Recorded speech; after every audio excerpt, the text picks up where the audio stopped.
The Gardener. One grave to me was given, one watch till judgment day, and God looked down from heaven, and rolled the stone away. One day in all the years, one hour in that one day, His angels saw my tears, and rolled the stone away. Everyone in the village knew that Helen Turl did her duty by all her world, and by none more honorably than by her only brother's unfortunate child. The village knew, too, that George Turl had tried his family severely since early youth, and were not surprised to be told that, after many fresh starts given and thrown away, he, an inspector of Indian police, had entangled himself with the daughter of a retired non-commissioned officer, and had died of a fall from a horse a few weeks before his child was born. Mercifully, George's father and mother were both dead, and though Helen, 35 and independent, might well have washed her hands of the whole disgraceful affair, she most notably took charge, though she was, at the time, under threat of lung trouble which had driven her to the south of France. She arranged for the passage of the child and a nurse from Bombay, met them at Marseilles, nursed the baby through an attack of infantile dysentery due to the carelessness of the nurse, whom she had to dismiss, and at last, thin and worn but triumphant, brought the boy late in the autumn, wholly restored, to her Hampshire home. All these details were public property, for Helen was open as the day, and held that scandals are only increased by hushing them. She admitted that George had always been rather a black sheep, but things might have been much worse if the mother had insisted on her right to keep the boy. Luckily, it seemed that people of that class would do almost anything for money, and, as George had always turned to her in his scrapes, she felt herself justified. Her friends agreed with her in cutting the whole non-commissioned officer connection, and giving the child every advantage. A christening by the rector under the name of Michael was the first step. As far as she knew herself, she was not, she said, a child lover, but for all his faults she had been very fond of George, and pointed out that little Michael had his father's mouth to a line, which made something to build upon. As a matter of fact, it was the Turl forehead, broad, low, and well-shaped, with the widely spaced eyes beneath it, that Michael had most faithfully reproduced. His mouth was somewhat better cut than the family type, but Helen, who would concede nothing good to his mother's side, vowed that he was a Turl all over, and, there being no one to contradict, the likeness was established. In a few years Michael took his place, as accepted as Helen had always been, fearless, philosophical, and fairly good-looking. At 6, he wished to know why he could not call her Mummy, as other boys called their mothers. She explained that she was only his auntie, and that aunties were not quite the same as mummies, but that, if it gave him pleasure, he might call her Mummy at bedtime, for a pet name between themselves. Michael kept his secret most loyally, but Helen, as usual, explained the fact to her friends, which when Michael heard, he raged. "Why did you tell? Why did you tell?" came at the end of the storm. "Because it's always best to tell the truth," Helen answered, her arm round him as he shook in his cot. "All right, but when the truth's ugly, I don't think it's nice." "Don't you, dear?" "No, I don't. And," she felt the small body stiffen, "now you've told, I won't call you Mummy any more, not even at bedtimes." "But isn't that rather unkind?" said Helen softly. "I don't care, I don't care. You've hurted me in my insides, and I'll hurt you back. I'll hurt you as long as I live." "Oh, don't talk like that, dear. You don't know what—" "I will, and when I'm dead I'll hurt you worse." "Thank goodness I shall be dead long before you, darling." "Huh," Emma says. "Never know your luck." Michael had been talking to Helen's elderly, flat-faced maid. "Lots of little boys die quite soon. So'll I. Then you'll see." Helen caught her breath and moved toward the door, but the wail of "Mummy, Mummy" drew her back again, and the two wept together. At 10 years old, after 2 terms at a prep school, something or somebody gave him the idea that his civil status was not quite regular. He attacked Helen on the subject, breaking down her stammered defenses with the family directness. "Don't believe a word of it," he said cheerily at the end. "People wouldn't have talked like they did if my people had been married. But don't you bother, Auntie. I found out all about my sort in English history and the Shakespeare bits. There's William the Conqueror to begin with, and, heaps more, and they all got on first rate. 'Twon't make any difference to you, my being that, will it?" "If anything could," she began. "All right. We won't talk about it any more if it makes you cry." He never mentioned the thing again of his own will, but when, 2 years later, he skillfully managed to have measles in the holidays, as his temperature went up to the appointed 104, he muttered of nothing else, till Helen's voice, piercing at last his delirium, reached him with assurance that nothing on earth or beyond could make any difference between them. The terms at his public school and the wonderful Christmas, Easter, and summer holidays followed each other, variegated and glorious as jewels on a string, and as jewels Helen treasured them. In due time, Michael developed his own interests, which ran their courses and gave way to others, but his interest in Helen was constant and increasing throughout. She repaid it with all that she had of affection, or could command of counsel and money, and since Michael was no fool, the war took him just before what was like to have been a most promising career. He was to have gone up to Oxford with a scholarship in October. At the end of August, he was on the edge of joining the first holocaust of public school boys who threw themselves into the line, but the captain of his OTC, where he had been sergeant for nearly a year, headed him off and steered him directly to a commission in a battalion so new that half of it still wore the old army red, and the other half was breeding meningitis through living overcrowdedly in damp tents. Helen had been shocked at the idea of direct enlistment. "But it's in the family," Michael laughed.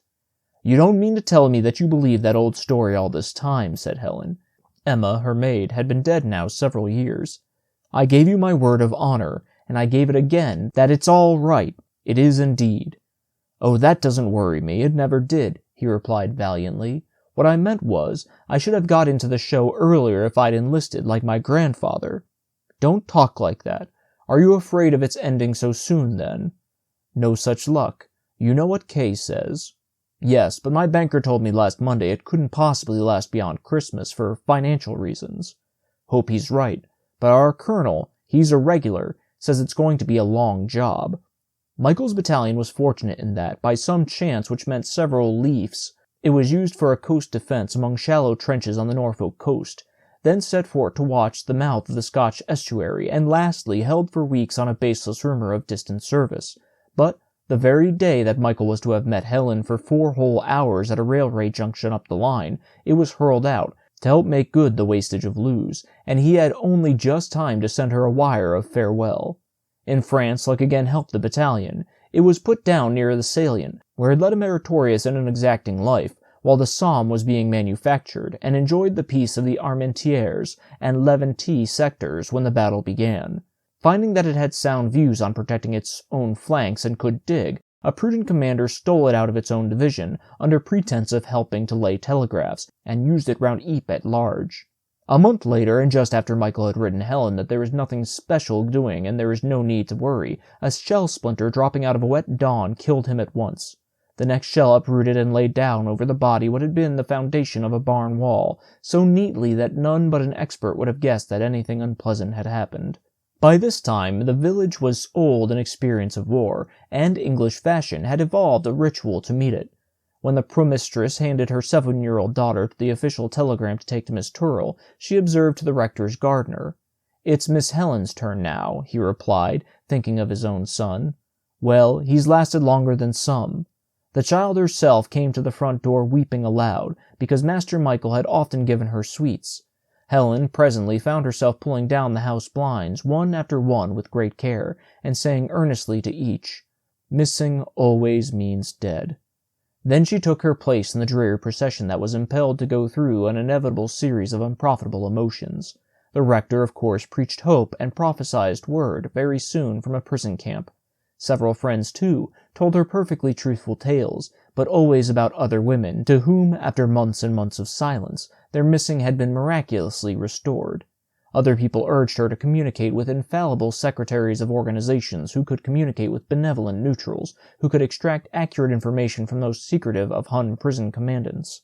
Helen did and wrote and signed everything that was suggested or put before her.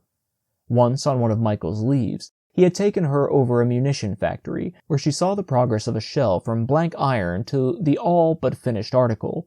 It struck her at the time that the wretched thing was never left alone for a single second, and "I'm being manufactured into a bereaved next of kin," she told herself, as she prepared her documents. In due course, when all the organizations had deeply or sincerely regretted their inability to trace, etc., something gave way within her, and all sensation, save of thankfulness for the release, came to an end in blessed passivity. Michael had died, and her world had stood still, and she had been one with the full shock of that arrest. Now she was standing still, and the world was going forward, but it did not concern her. In no way or relation did it touch her. She knew this by the ease with which she could slip Michael's name into talk and incline her head to the proper angle at the proper murmur of sympathy. In the blessed realization of that relief, the armistice with all its bells broke over her and passed unheeded. At the end of another year she had overcome her physical loathing of the living and returned young, so that she could take them by the hand and almost sincerely wish them well. She had no interest in any aftermath, national or personal, of the war, but moving at an immense distance, she sat on various relief committees and held strong views, she heard herself delivering them, about the site of the proposed village war memorial. Then there came to her, as next of kin, an official intimation backed by a page of a letter in her indelible pencil, a silver identity disc, and a watch to the effect that the body of Lieutenant Michael Turrell had been found, identified, and reinterred in Hegensel 3rd Military Cemetery, the letter of the row and the grave number in that row duly given. So Helen found herself moved on to another process of the manufacture, to a world full of exultant or broken relatives, now strong in the certainty that there was an altar upon earth where they might lay their love. These soon told her, and by means of timetables made clear, how easy it was and how little it interfered with life's affairs to go and see one's grave. So different, as the rector's wife said, if he'd been killed in Mesopotamia or even Gallipoli. The agony of being waked up to some sort of second life drove Helen across the channel, where, in a new world of abbreviated titles, she learnt that Hegensel 3rd could be comfortably reached by an afternoon train which fitted in with the morning boat, and that there was a comfortable little hotel not 3 kilometers from Hegensel itself, where one could spend quite a comfortable night and see one's grave the next morning. All this she had from a central authority who lived in a board and tar paper shed on the skirts of a raised city full of whirling lime dust and blown papers. "By the way," said he, "you know your grave, of course." "Yes, thank you," said Helen, and showed its row and number typed on Michael's own little typewriter. The officer would have checked it, out of one of his many books, but a large Lancashire woman thrust between them and bade him tell her where she might find her son, who had been corporal in the A.S.C. His proper name, she sobbed, was Anderson, but coming of respectable folk, he had of course enlisted under the name of Smith, who had been killed at Dickiebush in early 15. She had not his number, nor did she know which of his 2 Christian names he might have used with his alias, but her cook's tourist ticket expired at the end of Easter week, and if by then she could not find her child, she should go mad. Whereupon she fell forward on Helen's breast, but the officer's wife came out quickly from a little bedroom behind the office, and the 3 of them lifted the woman onto the cot. "They are often like this," said the officer's wife, loosening the tight bonnet strings. "Yesterday she said he'd been killed at Hooge. Are you sure you know your grave? It makes such a difference." "Yes, thank you," said Helen, and hurried out before the woman on the bed should begin to lament again. Tea in a crowded mauve and blue striped wooden structure with a false front carried her still further into a nightmare. She paid her bill beside a stolid, plain-featured Englishwoman who, hearing her inquire about the train to Hegensel, volunteered to come with her. "I'm going to Hegensel myself," she explained. "Not to Hegensel 3rd. Mine is Sugar Factory, but they call it La Rosière now. It's just south of Hegensel 3. Have you got your room at the hotel there?" "Oh yes, thank you. I've wired." "That's better. Sometimes the place is quite full, and at others there's hardly a soul. But they've put bathrooms into the old Lion Door. That's the hotel on the west side of Sugar Factory, and it draws off a lot of people, luckily. It's all new to me. This is the first time I've ever been over." "Indeed. This is my 9th time since the armistice. Not on my own account. I haven't lost anyone, thank God. But like everyone else, I've a lot of friends at home who have. Coming over as often as I do, I find it helps them to have someone just look at the place and tell them about it afterwards. And one can take photos for them, too. I get quite a lot of commissions to execute." She laughed nervously and tapped her slung Kodak. "There are 2 or 3 to see at Sugar Factory this time, and plenty of others in the cemeteries all about. My system is to save them up and arrange them, you know, and when I've got enough commissions for one area to make it worthwhile, I pop over and execute them. It does comfort people." I suppose so, Helen answered, shivering as they entered the little train. Of course it does. Isn't it lucky we've got window seats? It must do, or they wouldn't ask one to do it, would they? I've a list of quite 12 or 15 commissions here. She tapped the Kodak again. I must sort them out tonight. Oh, I forgot to ask you. What's yours? My nephew, said Helen, but I was very fond of him. Ah, yes. I sometimes wonder whether they know after death. What do you think? Oh, I don't. I haven't dared to think much about that sort of thing, said Helen, almost lifting her hands to keep her off. Perhaps that's better, the woman answered. The sense of loss must be enough, I expect. Well, I won't worry you any more. Helen was grateful, but when they reached the hotel, Mrs. Scarsworth, they had exchanged names, insisted on dining at the same table with her, and after the meal, in a little hideous salon full of low-voiced relatives, took Helen through her commissions with biographies of the dead, where she happened to know them, and sketches of their next of kin. Helen endured till nearly 9:30, ere she fled to her room. Almost at once there was a knock at her door, and Mrs. Scarsworth entered, her hands holding the dreadful list clasped before her. Yes, I know, she began. You're sick of me, but I want to tell you something. You aren't married, are you? Then perhaps you won't, but it doesn't matter. I've got to tell someone. I can't go on any longer like this. But please. Mrs. Scarsworth had backed her against the shut door, and her mouth worked dryly. In a minute, said she. You know about these graves of mine I was telling you about downstairs just now. They really are commissions. At least several of them are. Her eye wandered round the room. What extraordinary wallpapers they have in Belgium, don't you think? Yes, I swear they are commissions. But there's one, do you see? And he was more to me than anything else in the world, do you understand? Helen nodded. More than anyone else. And of course, he oughtn't to have been. He ought to have been nothing to me. But he was. He is. That's why I do the commissions, you see. That's all. But why do you tell me? Helen asked desperately. Because I'm so tired of lying. Tired of lying, always lying, year in and year out. When I don't tell lies, I've got to act 'em, and I've got to think 'em, always. You don't know what that means. He was everything to me that he oughtn't to have been. The real thing. The one real thing. The only thing that ever happened to me in all my life, and I've had to pretend he wasn't. I've had to watch every word I said, and think out what lie I'd tell next for years and years. How many years? Helen asked. 6 years and 4 months before, and 2 3/4 after. I've gone to him 8 times since. Tomorrow I'll make the 9th, and I can't go to him again with nobody in the world knowing. I want to be honest with someone before I go. Do you understand? It doesn't matter about me. I was never truthful, even as a girl, but it isn't worthy of him.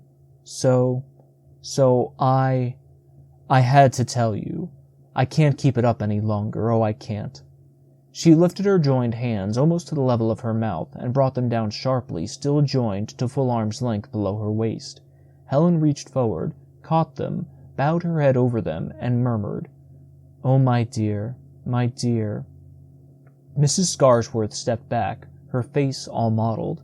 "My God," said she, "is that how you take it?" Helen could not speak. The woman went out, but it was a long while before Helen was able to sleep. Next morning, Miss Scarsworth left early on her round of commissions, and Helen walked alone to Hegginsell 3rd. The place was still in the making, and stood some 5 or 6 feet above the metalled road, which it flanked for hundreds of yards. Culverts across a deep ditch served for entrances through the unfinished boundary wall. She climbed a few wooden-faced earthen steps, and then met the entire crowded level of the thing in one held breath. She did not know that Hegginsell 3rd counted 21,000 dead already. All she saw was a merciless sea of black crosses bearing little strips of stamped tin at all angles across their faces. She could distinguish no order or arrangement in their mass, nothing but a waist-high wilderness as of weeds of stricken dead rushing at her. She went forward, moved to the left and to the right hopelessly, wondering by what guidance she should ever come to her own. A great distance away there was a line of whiteness. It proved to be a block of some 200 or 300 graves whose headstones had already been set, whose flowers were planted out, and whose new-sown grass showed green. Here she could see clear-cut letters at the ends of the rows, and, referring to her slip, realized that it was not here she must look. A man knelt behind a line of headstones, evidently a gardener, for he was firming a young plant in the soft earth. She went toward him, her paper in her hand. He rose at her approach, and without prelude or salutation asked, "Who are you looking for?" "Lieutenant Michael Turrell, my nephew," said Helen slowly and word for word, as she had many thousands of times in her life. The man lifted his eyes and looked at her with infinite compassion before he turned from the fresh sown grass toward the naked black crosses. "Come with me," he said, "and I will show you where your son lies." When Helen left the cemetery, she turned for a last look. In the distance she saw the man bending over his young plants, and she went away, supposing him to be the gardener. The burden. One grief on me is laid, each day of every year, wherein no soul can aid, whereof no soul can hear, whereto no end is seen, except to grieve again. Ah, Mary Magdalene, where is there greater pain? To dream on dear disgrace, each hour of every day, to bring no honest face to aught I do or say, to lie from morn till even, to know my lies are vain.